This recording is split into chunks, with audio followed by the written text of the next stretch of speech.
happy to be here. I'm happy to participate in sharing knowledge and ideas in an effort to help hockey grow and develop here in Belarus.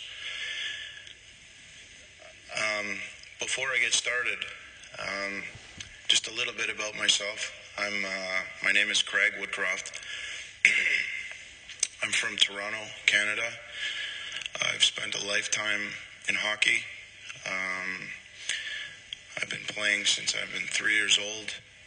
I've got a scholarship to play hockey in the United States at one of the top schools in the USA. I was drafted by Chicago Blackhawks, signed with them, played with them up and down for many years. Had a pro hockey career for 13 years, and then I got into coaching. And I've been doing this for roughly about 20 years now. So a lifetime of hockey. I have a family, 2 brothers that are, some of you know maybe.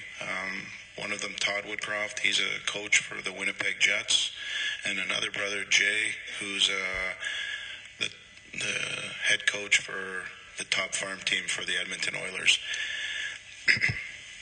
So I have quite a bit of a background in hockey. I've been a part of the national team program here in Belarus. I've had the privilege to work in the federation. The federation has always been very good to me. And when I say I'm happy to be here, I'm happy to come back and help the federation because of everything good that they've always been to me. So happy to share my knowledge. I'm going to give you a quick presentation today on creating offense in the modern day hockey. These are my thoughts, having worked with some of the best coaches in the world and having understood how the game is developing and where it's going. So some of these ideas may be new to you. Some of them may be foreign. Some of them may be different. But I think it's worth listening and having an open mind to the ideas I'm going to share. And some of them may be right for you, some of them not. But, hopefully you're going to enjoy the presentation. Okay. Can everybody hear me okay? And is the translation good? It's okay? Okay.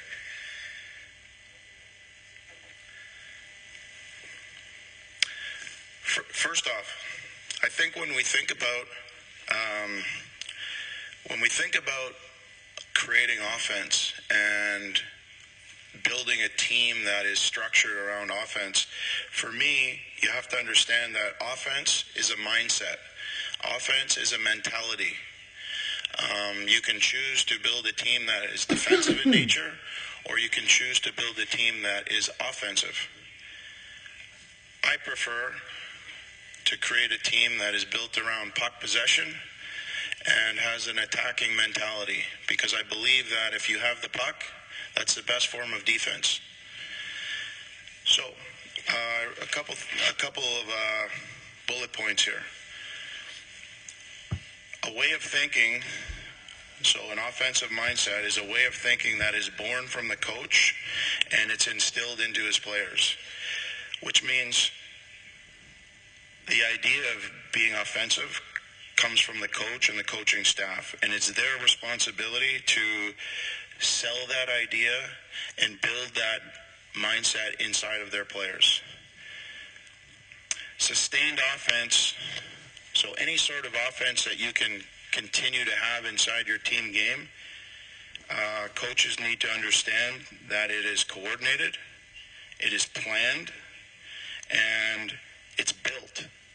It's not an accident. Offense is not an accident. It's the execution of a well-made plan. And good teams are well organized, they're well structured, and they're well planned. In order to execute, players need to know with clarity the what it is you want them to do, and why it is you're asking them to do that. They have to understand nowadays, the younger players, why. They always ask you why. Why are we doing this? Why do you want us to make this pass? Why do you want us to jump here? Why do you want us to do this? So in an effort to build an offensive mindset for your team, it's really important that you understand what it is you're doing and why, and then be able to communicate that to your team. And lastly, if you want to build offense, I believe personally that it's done through preparation. Coaches must know, learn, and understand their opponent. You need to understand what it is they're doing, and you have to, once you get your eyes on what they're doing, you then need to look for their weak points and the areas where you can build your attack plan from inside your team's structure, so to speak. Essentially, what that means is,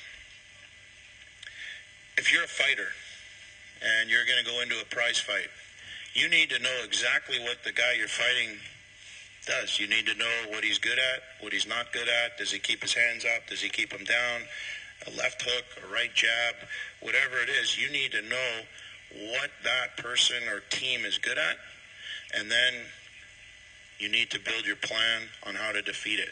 So for me, a mindset, a mentality, the preparation of a coach is absolutely vital to having a successful team offense. So, where can we create offense in our team game? Okay, so I put down a few things that I think are important. Different structure pieces inside of every team. Every team has a rush attack. Every team has a one-on-one play that their players need to embrace and be good at. You can create offense from face-offs. You can create offense from your defensemen. You can create offense from a power play, from a transition game, and then obviously how your team plays in the O-zone, the offensive zone.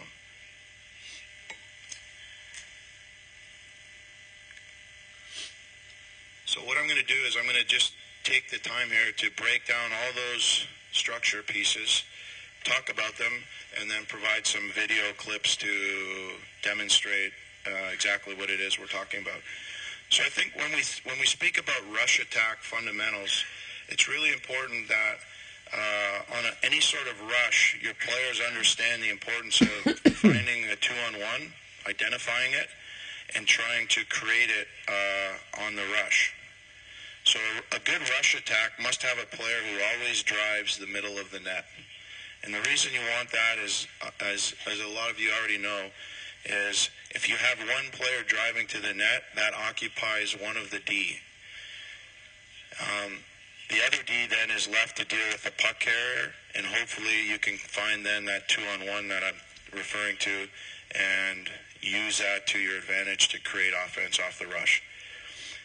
If a player has a puck on his strong side, so if he's a left shot and he's coming down the left wing, okay, he has four options that I've identified. He can shoot. He can hit the middle driver that's going to the net. He can hit a player in the far dot lane. Or he can find the second layer with a D that joins the rush, thus building a four-man rush attack. In modern-day hockey, that is what most successful teams are doing. And last point, if a player has a puck on the inside, so if he's a left shot, he's coming down the right wing, he has three options. He can shoot from inside the leg to the middle of the ice behind the middle driver. So if he cuts back into the middle after the middle driver has pushed the D back, he can cut in behind him, get to the middle, and shoot. Or he can outside delay, look for that curl back, so he can either stop, or I called it the Gretzky curl, where you used to see Wayne Gretzky curl back and then get his head up and look for that next wave of players coming. That's the second option. From there, a player can look to create space, then get to the net, or get to the middle and shoot or look to find that D joining. So those are the different rush attack fundamentals. And I just wanted to take a second here to identify that through video or through a little diagram. Okay, so there you are in the middle. I don't know if we can see that. The middle driver.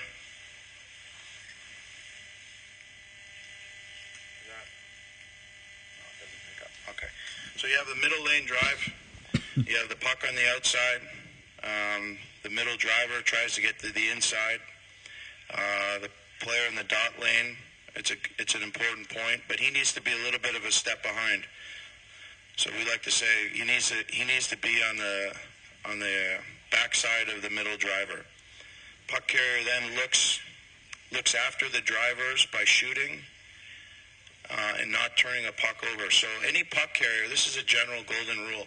Any puck carrier who's driving wide with a puck and he's got a middle driver committed to going to the net and someone in the dot lane driving the far dot lane, it's his responsibility to make sure that puck gets to the net. If he turns the puck over in that area between the top of the circles and the blue line, you have a D joining.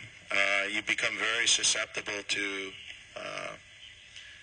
weakness because you have all these players committing to going to the net and you've turned a puck over. Now usually it's an odd man rush against and not good.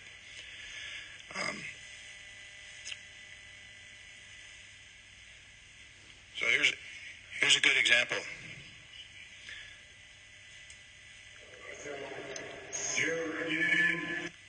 Oh. There's the first 2-on-1. Okay, you can see the middle driver.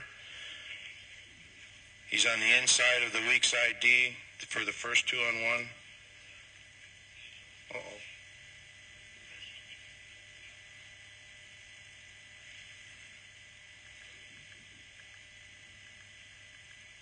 All right, let's start again here. So here we are with a good breakout pass through the middle. Puck goes out wide.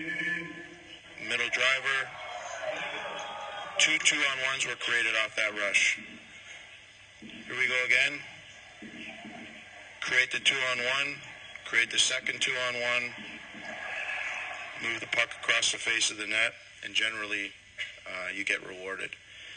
None of that ever happens without somebody driving hard to the net. Okay, the next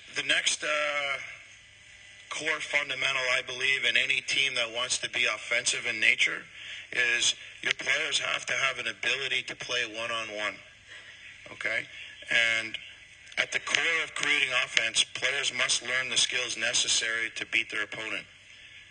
Players must be encouraged by their coaches to take their opponent on one-on-one in the right areas of the ice in order to create and to build offense. In order to do this, in my opinion, players need speed, both foot speed and hand speed. They need skill, and they need the proper understanding of the situation. So they need hockey IQ. When should I take a player on one-on-one? When shouldn't I? When is it called for it in the game, and when do I need to be safe and maybe get pucks in behind the defenseman as opposed to taking them on? So that sort of situational awareness is very, very important. Speed, skill, and IQ. How do you build this as a coach? For me, something we try to do in Dynamo every day is we allocate time, or so we set aside time each day for skill development. Whether it's just one small piece of a player's game, whether it's a forward or defenseman, we always are trying to build skill sets. We also try to build speed. So we work on many exercises before or after practice that are dedicated to foot speed or quickness, both north and south, which means up and down or east-west, side to side. Hand speed. It's real important that your players have hand speed. How quickly they can process a situation through their eyes, send a message to their hands, and then be able to avoid a poke check or to make a quick stick fake in order to get through an opponent. So that's important. Those are skills that can be worked on daily, and those are essential. They're basically the cornerstone or the building blocks of any team that has to create offense. You have to be able to beat people one-on-one. So for me as a coach, you need to prioritize the importance of one-on-one play. Make it a big part of your daily practice plan. If you want your players to be good one-on-one, give them opportunities to practice it daily. Create drills that focus on puck protection, that focus on one-on-one play, that focus on competing. And over time, you'll see your players' ability levels in those areas to get better. And lastly, and I know it's a big thing, try and create small area games that recreate situational play. And allow players to repetitiously work in these games to better improve their situational understanding. So it makes sense. If you have players that find themselves doing certain things every single game, recreate those situations inside your practice plan and let players practice it. Give them the skill sets. Challenge them to work faster. Add little variables to a drill that challenge their skills to get to an even higher level. And what all that does is it's going to end up making their decision-making process and their reaction skills faster, better. So when they find themselves in that situation in a game, you're hoping that that translates to better decisions and better results for the player. Here we are here. Just a small example. D-to-D pass, off the wall, hit a player with speed. Okay, there's a player, Andre Kostitsyn. Good hands. He's got speed. That time of the game, we're looking for a big goal. That's one of the things that you want to encourage your players to take on that opportunity to help the team in that situation. Some coaches would maybe say, hey, get that puck in deep. Don't make sure we don't turn it over.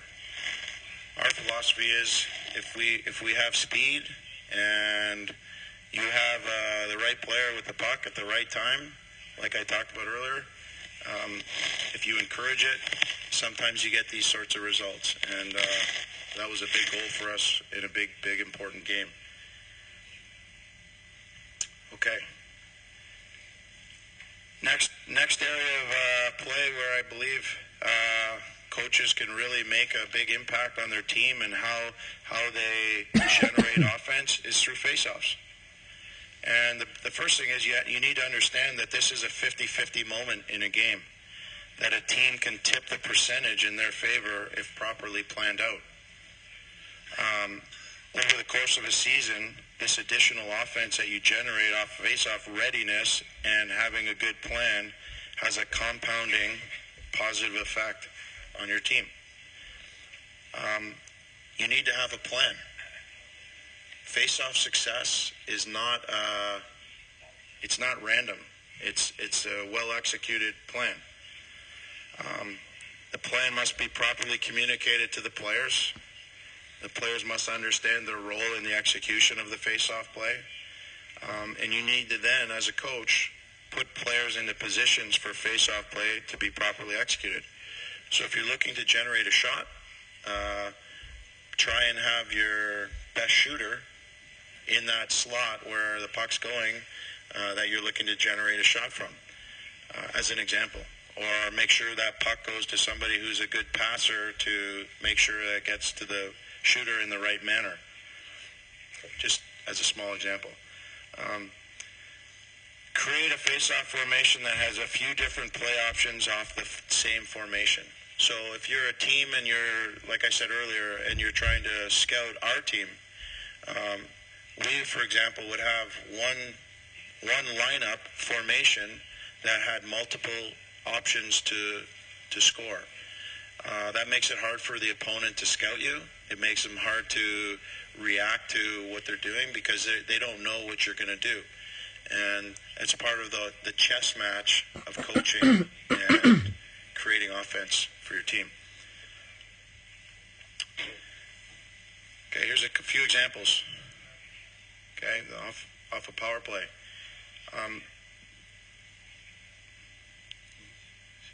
Little over-under play. You can see we're trying to get to the puck to the right players.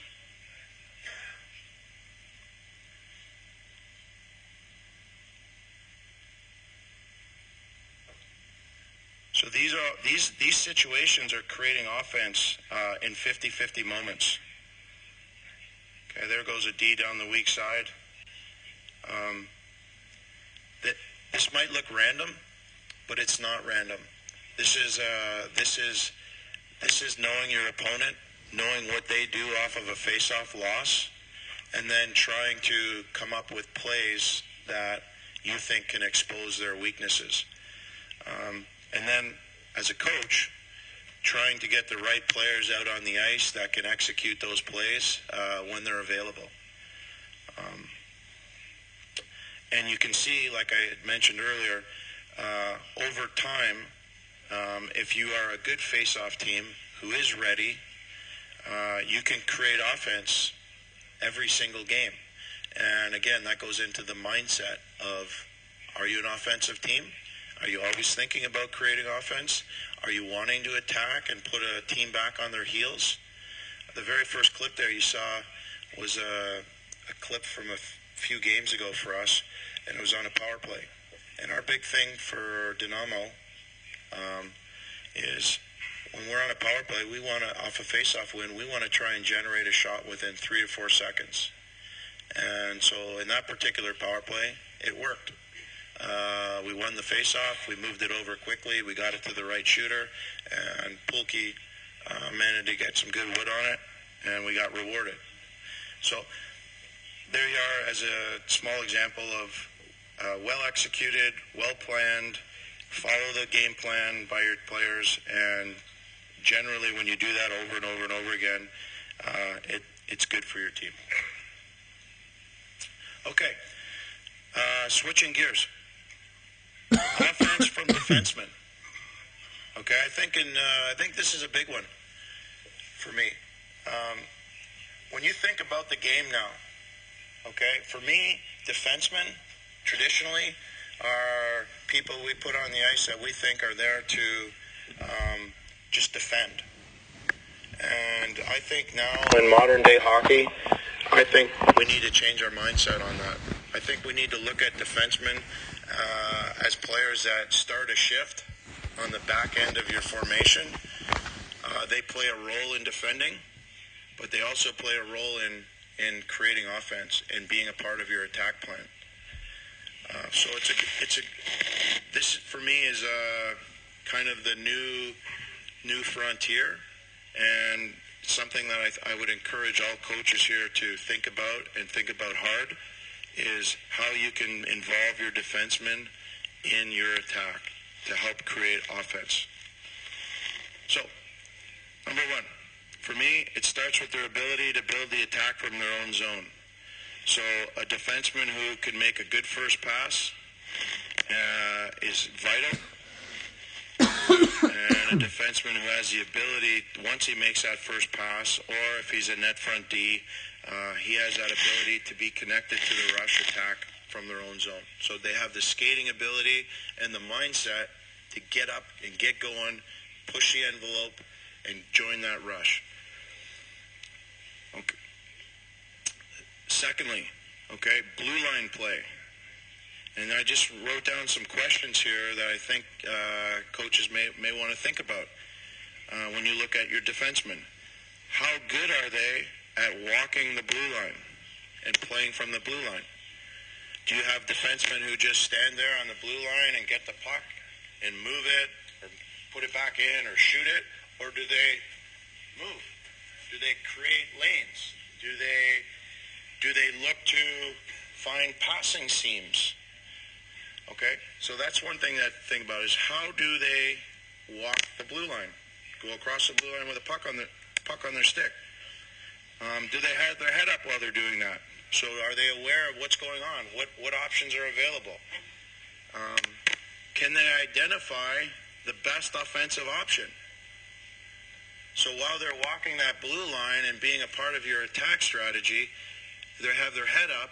Now, do they know when to shoot? Do they know when to make a pass? Do they know when to dive down? Can they get pucks through the first layer of defense? So as someone's coming out to challenge them, usually a winger, do they have the ability consistently to get a puck past that player? So hopefully to the net or somewhere underneath the net. My last question I think coaches should ask and think about is if they have the ability to recognize when to use the end boards to get pucks to the net underneath all the layers. So you have your first layer of forwards that come out to block your shot. Then you generally have the second layer of defensemen at the net front trying to block shots. So when you have no option, do your defensemen contemplate or think about just getting pucks underneath so your forwards who you're asking to be there, they have an ability to get that puck that came off the end wall and kind of work underneath the defenseman to continue your attack. Third point, and this is a big one. Activation from the blue line into team's ozone play. Okay, so D, for me, play a huge part in the creation of offense while in other teams' end. More so than ever for me, I've seen this year in the KHL that when your D are active and they're moving, they become very dangerous threats to score. But they also provide time and space for the puck carrier. Because as somebody's diving down, you're taking somebody's attention and you're pulling them generally with you. And when you do that, you create time and space for any forward who may be rolling high to look to make a play. So D play a huge part in that. Through activation from the blue line, D can evade coverage, so they can get away from coverage. They can pull coverage. And like I said, they create time and space for the puck carrier. Same time, dangerous as an option. And this activation can be through the middle of the ice. It can be through the strong side.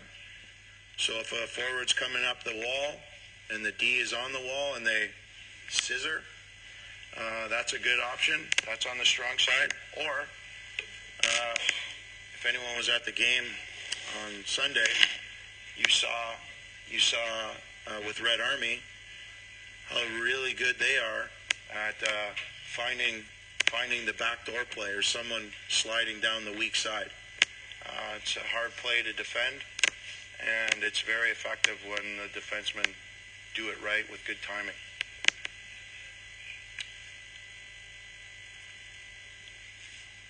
So here we are. D on the rush. There's Lisevitz, middle drive, find the 2-on-1. For me, that's modern day hockey right there. That's Gino coming from the back end, using his speed, using his brain. He's thinking offense. He's not afraid to be the forward in a middle drive to create that play for, I think it was Volkov actually.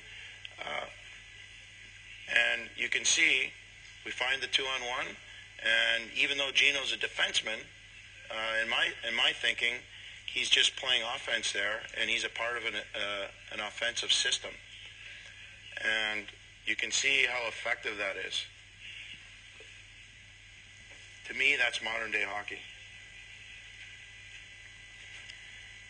Next clip here.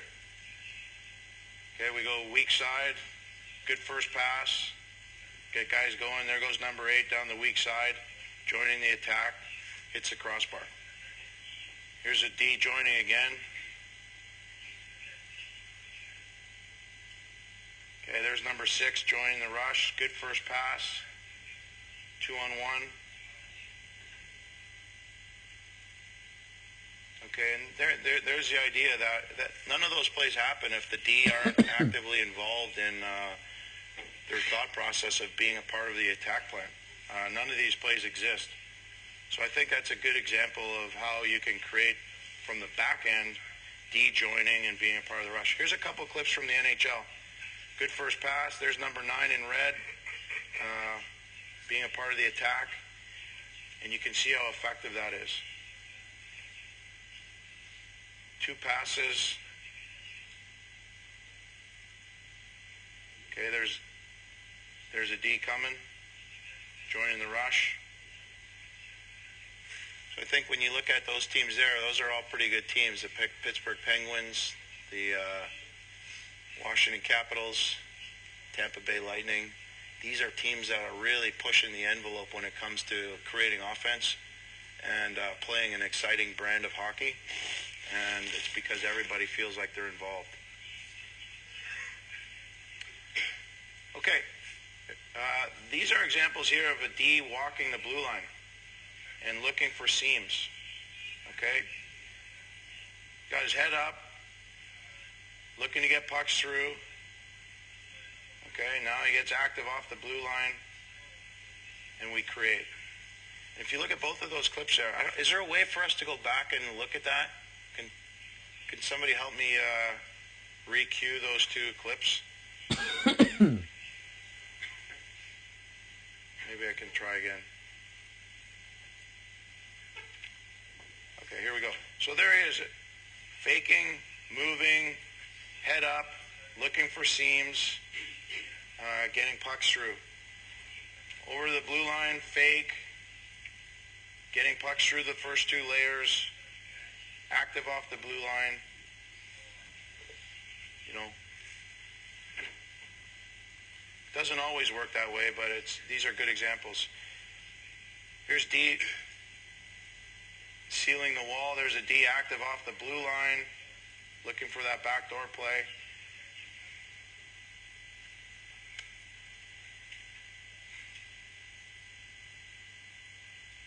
So if we look at these clips here, you're going to see a lot of guys in motion. There goes a D down the backside. A D active in keeping the forecheck alive, using the back of the net.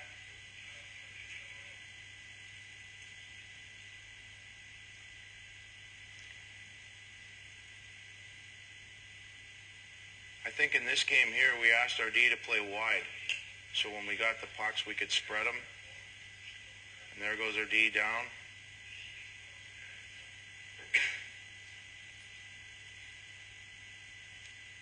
Okay, being a part of the attack.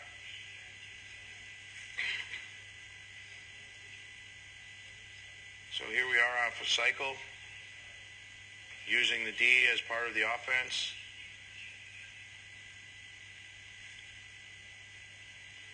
I want to cue these up again just so we can take a quick peek at them again.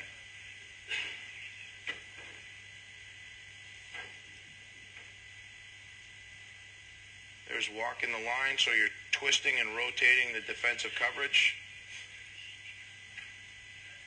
Okay, you're sucking guys out and then putting pucks underneath.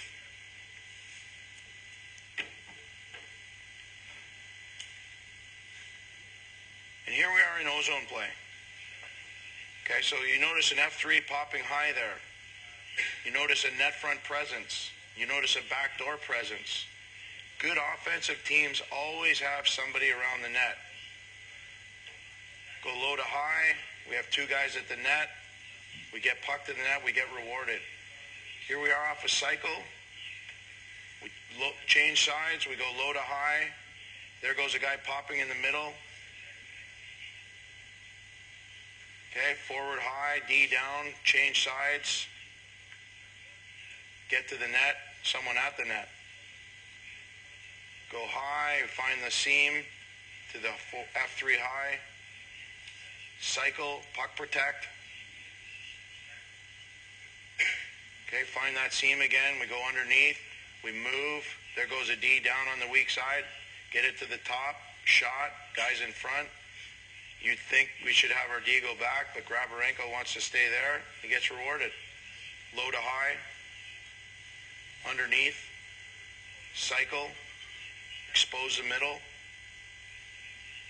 shot to net, traffic, hungry. I just talked about a lot of things there in ozone play. Those are all qualities of really good offensive zone teams. Here we are off of face-offs, okay, in transition. Okay, there we are using a D again, but off of 50-50 play, there we are creating offense.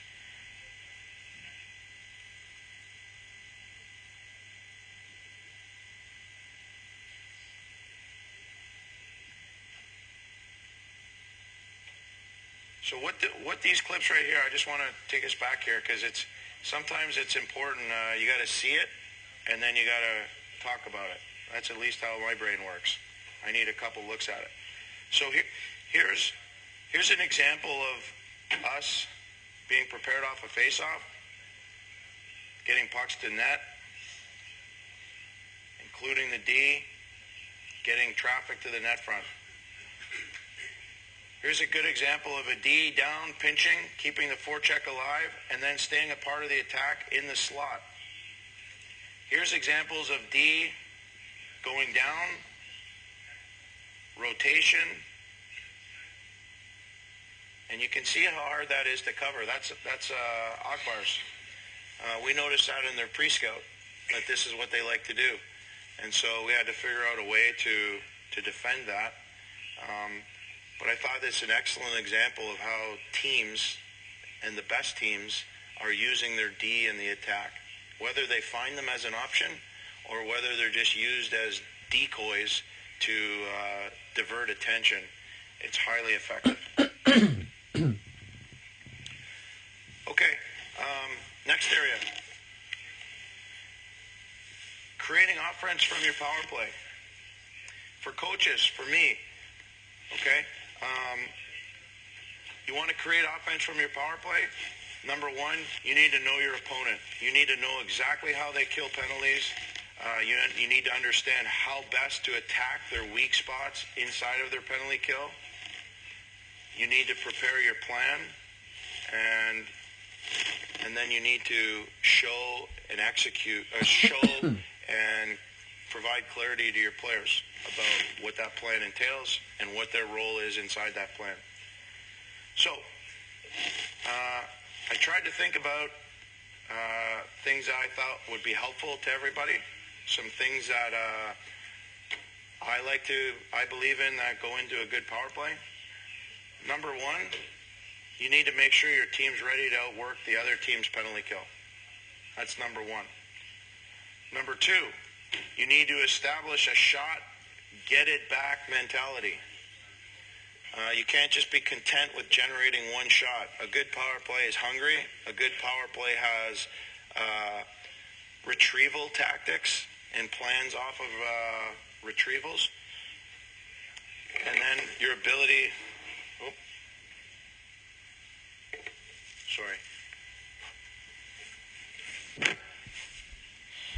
then your ability to get that puck back. Like I mentioned earlier in the presentation, if you can generate a shot within 3 to 4 seconds of every power play face-off win, that's good. And that makes to establish and set the tone for your power play.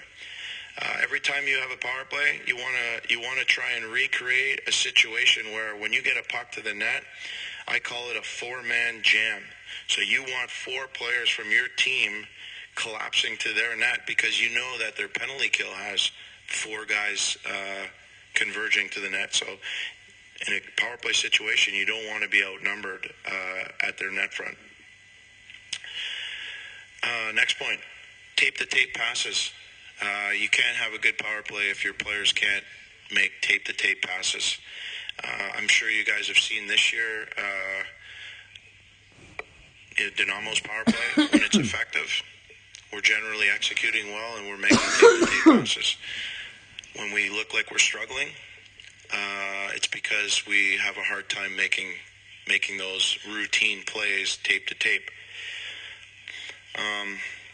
And then lastly, establish a dedicated net front presence. Just as an example, our Dynamo's power play the last few games has become quite hot, actually, in large part because we finally got the right pieces together, and we have players who are accepting of their role and performing their roles really well. But the big thing for me is we asked Andre Kostitsyn to be a net front presence. And it's not an easy job to go stand in front of the goalie and to try and take away his eyes and essentially play goalie while you have your other players teeing up shots. It takes a lot of courage. You have to be mentally strong. And Andre said he would do it. And if you look at our last couple of games, he's actually done an excellent job of doing that, taking away the goalie's eyes, and as a result, any puck we put on net becomes highly, highly dangerous. And I think that's been a huge part about why we've been able to be successful of late on the power play. As a small example, just by somebody being very, very good at the net front. Okay, last point. Teach your players to read the coverage. So any good power play, the guys with the puck, they have to make the right decision in accordance to what they see. Okay, so both the puck carrier, he needs to read what the defenders are doing, and his teammates, they also have to read the same thing, and they have to be aligned in what they see. So it kind of goes back to understanding your opponent. If a coach understands what it is the other team's doing and shows the players, he can then help build the plan and give them cues of what to look for. So when they get out on the ice and in that split moment, hopefully their recall of information is good and they can both be aligned on, okay, the strong side defender is playing high, so we know through our pre-scout that he's high. We know we need to put the puck low, and then we know we need to find the back door or put it into the middle player, as an example. And everybody needs to make that read at the right time because, as you know, there's not a lot of time on power plays to find that right option. So here's a few examples. Starts with a good breakout. So understanding what it is your opponent does.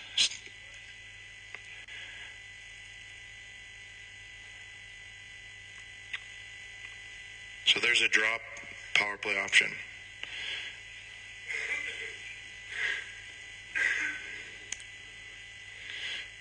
Another drop option.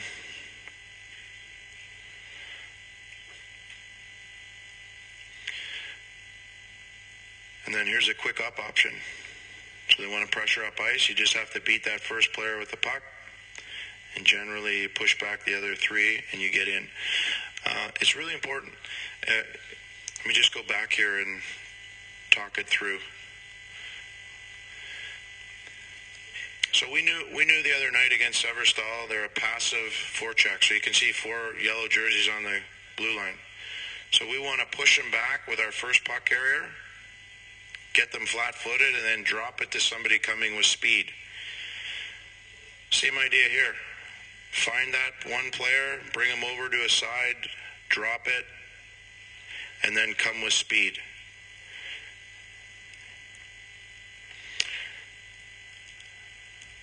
Makes a huge difference when you don't have to spend so much energy trying to get in. So there it is, quick up, beat the first player, drop, have a wide out option, and then you've basically broken their pressure. Here we are in zone. Okay, find a seam, go back through a seam.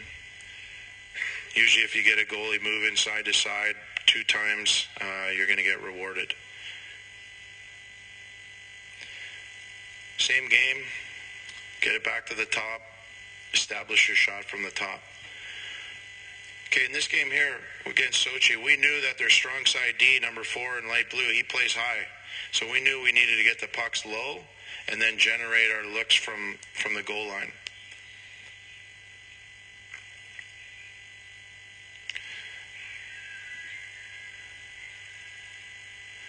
We knew against Jokerit,